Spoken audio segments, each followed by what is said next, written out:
Video শুরু করার আগে কয়েকটা ফটো তোমাদের দেখিয়ে দিই। এই যে ফটোগুলো তোমরা দেখছো, এই সব ফটোই কিন্তু এডিটিং ফটো। তবে এই ফটোগুলো আমি নিজে হাতে এডিটিং করিনি। এই ফটো এডিটিংগুলো একটি ওয়েবসাইটের থ্রু আমি করিয়েছি। অনেকেই অনেক অ্যাপ দিয়ে ফটো এডিটিং করে থাকে, তবে সেই ফটোগুলো কিন্তু প্রফেশনাল হয় না। তবে আজকে যে প্রসেস তোমাদের দেখাবো, সেই প্রসেসে তোমরা একটা ক্লিকেই নিজে ফটো এডিটিং করতে পারবে। এছাড়াও সেখানে রয়েছে আনলিমিটেড ইফেক্ট। জাস্ট তোমাদের ওখান থেকে ইফেক্ট চয়েস করতে হবে এবং নিজের ছবিকে চয়েস করে স্টার্টের উপর ক্লিক করলেই সেকেন্ডের মধ্যে তোমার ছবি এডিটিং হয়ে রেডি হয়ে যাবে। তো চলো আর দেরি না করে দেখে নিই সমস্ত প্রসেস। তবে স্ক্রিনে যাওয়ার আগে এখনো পর্যন্ত ভিডিওটি লাইক না করে থাকলে ভিডিওটি লাইক করে দাও আর চ্যানেলটিও সাবস্ক্রাইব করে দিও আরো ইন্টারেস্টিং ভিডিও দেখার জন্য। তো ভিউয়ার্স, তোমাদের যে ওয়েবসাইটের সঙ্গে পরিচয় করাবো সেটি অনেক পুরনো ওয়েবসাইট, তবে এটি কিন্তু খুব জনপ্রিয় একটি ওয়েবসাইট, তোমরা দেখলেই বুঝতে পারবে। তো ভিউয়ার্স, এইরকম ফটো এডিটিং করার জন্য তোমার ফোনে থাকা যে কোনো একটি ব্রাউজার ওপেন করে নিতে হবে। তো আমার হাতে থাকা এই ফোন থেকে আমি একটি ব্রাউজার ওপেন করে নেব। আমার হাতে থাকা এই ফোনে আমি ক্রোম ব্রাউজারটি ওপেন করে নিয়েছি এবং এইখানে যে সার্চ বার রয়েছে, এই সার্চ বারে সার্চ করবো ফটোফুনিয়া। তো এখানে লোডিং নিচ্ছে। তো এইখানে দেখো প্রথম যে ওয়েবসাইট রয়েছে mfotofunia.com। তো এই অপশনটির উপর আমরা ক্লিক করব। তো এখানে দেখো আমাদের যে ওয়েবসাইট এখানে কিন্তু ওপেন হয়ে গেছে।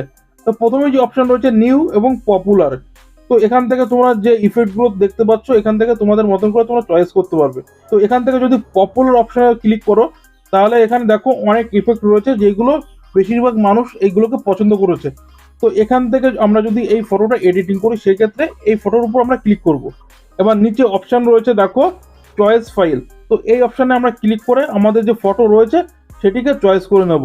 তো ধরে নাও এই যে একটা ফটো রয়েছে আমার এক বন্ধুর, তো এইটা আমি চয়েস করলাম। তো এবার এখান থেকে এই গো লেখা রয়েছে, এই গো অপশনটির উপর ক্লিক করলাম। তো এখানে দেখো 1 সেকেন্ড, তো মানে সেকেন্ডের মধ্যে আমাদের যে ফটো সেটি কিন্তু এডিটিং হয়ে কমপ্লিট হয়ে যাবে। তো এখানে দেখো এডিটিং হয়ে কিন্তু কমপ্লিট হয়ে গেছে, যেহেতু ওই ফটোটা শর্ট ছিল যার কারণে এটি মিডিলে আসেনি। তবে তোমাদের ফটো দিয়ে এখানে তোমরা ট্রাই করে দেখো, আশা করি তোমাদের অনেক ভালো লাগবে। এছাড়াও পপুলার অনেক ইফেক্ট রয়েছে যেগুলো তোমরা ব্যবহার করতে পারবে। তো এখানে দেখো শো মোর ইফেক্টের উপরে যখন আমি ক্লিক করব আরো অপশন রয়েছে এখানে। তো এখানে দেখো এটা একটা সময় কিন্তু খুবই ট্রেন্ডিং চলছিল, এই যে লেখাটা রয়েছে দেখো ইওর টেক্সট। তো এখানে যদি আমি একটু লিখে দিই, তো সাবস্ক্রাইব মাই চ্যানেল, তো এটি লিখে দিলাম। তো গোর উপর ক্লিক করলাম, এখানে 1 সেকেন্ড বলছে। তো এবার দেখি আমাদের লেখাটা কেমন হয়েছে। তো এখানে দেখো মানে দেখে কেউ বুঝতে পারবে না যে এটি এডিটিং করা, এটা দেখে কিন্তু একদম রিয়েল মনে হচ্ছে। এছাড়া এখানে আরো অনেক ইফেক্ট রয়েছে যেগুলো ব্যবহার করে তোমরা নিজের সোশ্যাল মিডিয়া প্রোফাইলে ফটো আপলোড করতে পারবে। তো ভিউয়ার্স, ভিডিওটি ভালো লাগলে ভিডিওটি লাইক করে চ্যানেলটি সাবস্ক্রাইব করে দিও আরো ইন্টারেস্টিং ভিডিও দেখার জন্য। আজকের ভিডিও এই পর্যন্ত, ফিরবো নতুন ভিডিওর সঙ্গে। তত সময় ভালো থাকো, সুস্থ থাকো, দেখা হচ্ছে নেক্সট ভিডিওতে।